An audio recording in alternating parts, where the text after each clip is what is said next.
Hi friends, అందరికీ నమస్కారం. Welcome to my channel. ఈరోజు మన ఛానల్లో మరొక కొత్త రెసిపీ వచ్చేసి బీట్రూట్ ఫ్రైని చాలా సింపుల్గా ఎలా చేయాలో చూసేద్దాం. ఇలా చేసిన ఈ బీట్రూట్ ఫ్రై అయితే చాలా టేస్టీగా ఉంటుందండి.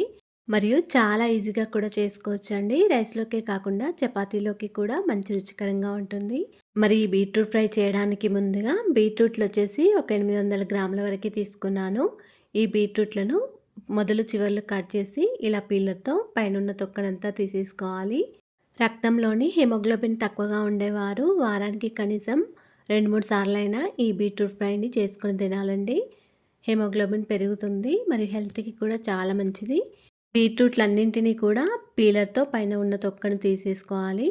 తర్వాత ఒక 2-3 సార్లు వాటర్తో కడుక్కొని ఇలా చిన్న ముక్కలుగా కట్ చేసుకోవాలండి. మనం బీట్రూట్ ఫ్రై చేసేటప్పుడు ఇలా చిన్న ముక్కలుగా కట్ చేసుకుంటే చాలా టేస్టీగా ఉంటుందండి బీట్రూట్ ఫ్రై. ఇలా చిన్నగా కట్ చేసుకోవాలి. తర్వాత ఒక పెద్ద సైజ్ ఆనియన్, ఒక 4-5 వరకు పచ్చిమిర్చిని ఇలా కట్ చేసుకొని పెట్టుకోవాలి. అలాగే కొద్దిగా కరివేపాకు కూడా తీసుకొని పెట్టుకోవాలండి. తర్వాత స్టవ్ ఆన్ చేసుకొని ఒక కడాయిలో ఒక 2 టేబుల్ స్పూన్ల వరకు ఆయిల్ వేసుకోవాలి. ఆయిల్ వేడైన తర్వాత ఒక టీ స్పూన్ వరకు జీలకర్ర ఆవాలు వేసుకొని ఫ్రై చేసుకోవాలి. తర్వాత ఒక టీ స్పూన్ వరకు శనగపప్పు, ఒక టీ స్పూన్ వరకు మినపప్పు వేసుకొని ఫ్రై చేసుకోవాలి. తర్వాత ఒక 2 వరకు ఎండుమిర్చిని కూడా ఇలా సగానికి చుంచి వేసుకోవాలండి. ఎండుమిర్చి కొద్దిగా ఫ్రై అయిన తర్వాత దీనిలోకి కట్ చేసుకొని పెట్టుకున్న పచ్చిమిర్చి, ఉల్లిపాయ ముక్కలు, కరివేపాకు కూడా వేసుకొని ఫ్రై చేసుకోవాలి.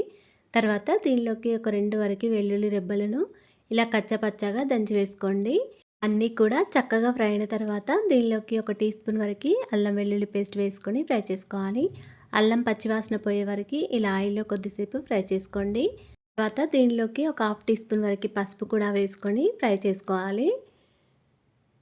ఇలా పసుపు వేసిన తర్వాత మళ్ళీ మొత్తం అంతా ఒకసారి కలుపుకొని మనం కట్ చేసుకొని పెట్టుకున్న ఈ బీట్రూట్ ముక్కలన్నీ కూడా వేసుకోవాలండి. ఇలా బీట్రూట్ ముక్కలు అయితే సన్నగా కట్ చేసుకుంటేనే మనకి ఫ్రై అనేది చాలా టేస్టీగా ఉంటుందండి. ఇలా బీట్రూట్ ముక్కలన్నీ వేసిన తర్వాత మొత్తం అంతా ఒకసారి కలుపుకోవాలి. మనం వేసిన పోపు అంతా కూడా ఈ బీట్రూట్ ముక్కలలో కలిసే విధంగా బాగా కలుపుకోవాలండి.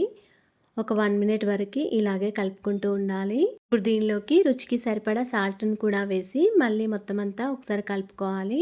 ఇలా మొదట సాల్ట్ వేయడం వలన మనకి బీట్రూట్ ముక్కలు అనేవి తొందరగా ఉడికిపోతాయండి.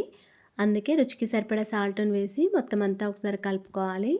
ఇప్పుడు దీనిపైన మూత పెట్టుకొని ఒక 2 మినిట్స్ వరకు ఇలాగే ఉంచుకోండి. స్టవ్ని మీడియం ఫ్లేమ్లో పెట్టుకొని ఉంచుకోవాలి. ఒక 2 మినిట్స్ తర్వాత మళ్ళీ మూత తీసేసి మొత్తం అంతా ఒకసారి కలుపుకోవాలి. బీట్రూట్ ముక్కలన్నీ కూడా మంచిగా ఉడికి కూర అనేది కొద్దిగా దగ్గరగా అయిపోతుందండి. స్టవ్ని మీడియం టు హై ఫ్లేమ్లో పెట్టుకుంటూ ఈ కూరనంతా కూడా కలుపుకుంటూ మంచిగా ఫ్రై చేసుకోవాలండి.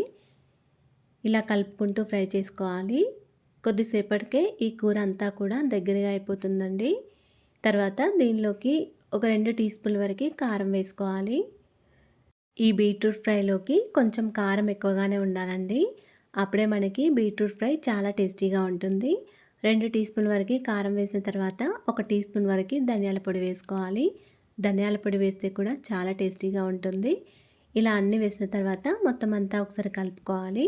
స్టవ్ని మీడియం ఫ్లేమ్లోనే ఉంచుకుంటూ ఈ కూరనంతా కూడా కలుపుకుంటూ ఫ్రై చేసుకోవాలి. మీరు కావాలనుకుంటే ఇందులోకి కొంచెం పచ్చి కొబ్బరి లేదా ఎండు కొబ్బరి పొడైనా వేసుకోవచ్చండి. ఈ బీట్రూట్ ఫ్రై చేసేటప్పుడు స్టవ్ని మీడియం టు హై ఫ్లేమ్లో పెట్టుకుంటూ కలుపుకుంటూ ఫ్రై చేసుకోండి. ఇలా ఫ్రై చేసుకున్న తర్వాత ఇది కొద్దిగా దగ్గరగా అయిపోతుంది. తర్వాత దీనిలోకి చివరిగా కొంచెం కొత్తిమీర కూడా వేసి మొత్తం అంతా ఒకసారి కలుపుకోవాలి. తర్వాత స్టవ్ ఆఫ్ చేసుకోండి. అంతేనండి, ఎంతో టేస్టీగా సింపుల్గా చేసుకునే బీట్రూట్ ఫ్రై రెడీ అయిపోయింది.